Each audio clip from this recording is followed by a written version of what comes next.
Okay, so I'm in the car. It might be a little noisy and windy. But anyway, I was listening to this book by Brian Greene. I don't know the name of the book, but something about the cosmos and the universe. And I'm listening to this Audible book as I'm driving. And they keep talking about quantum and general relativity and how they're not linked, how we can't find the link. And I was saying that, quantum, at the core, quantum is describing free will. Like, how do I say it? Like,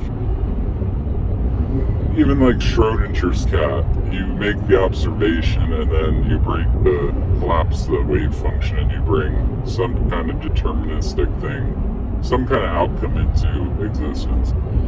So, at the core, what's happening with quantum is when I make an observation, I bring something into existence. But meanwhile, there's this macroscopic world where that's happening, and like, can't there be like no way to unify them? Can't you just say, if I'm a game designer and I want to create a world, I create graphics, and that's what we see as the macroscopic world. But then say I want the character in that game to have free will. Well, that's a whole different thing. That's not graphics. That's not, a rendering of a mesa or a mountain or an avatar. That's something else. It's like,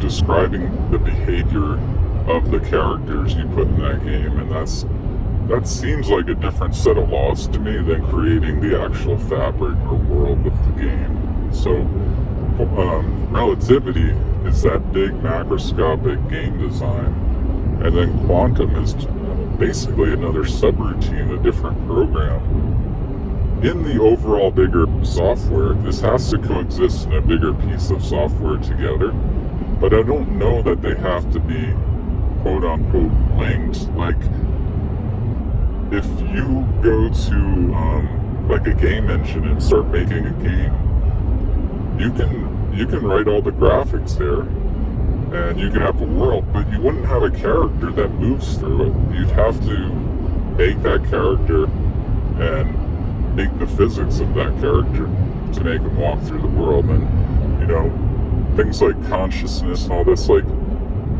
that gets even more complex. So what if quantum is just describing that part of the world, the decisions, the breaking of the wave function, and really at the core, it's getting rid of determinism, because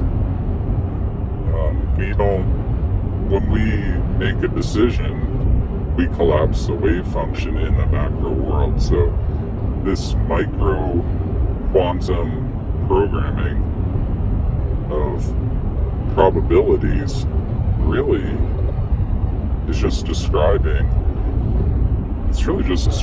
free will. That's what I think it's doing. Now, I don't know. I've talked about it doing other things in the past. This is just one theory today.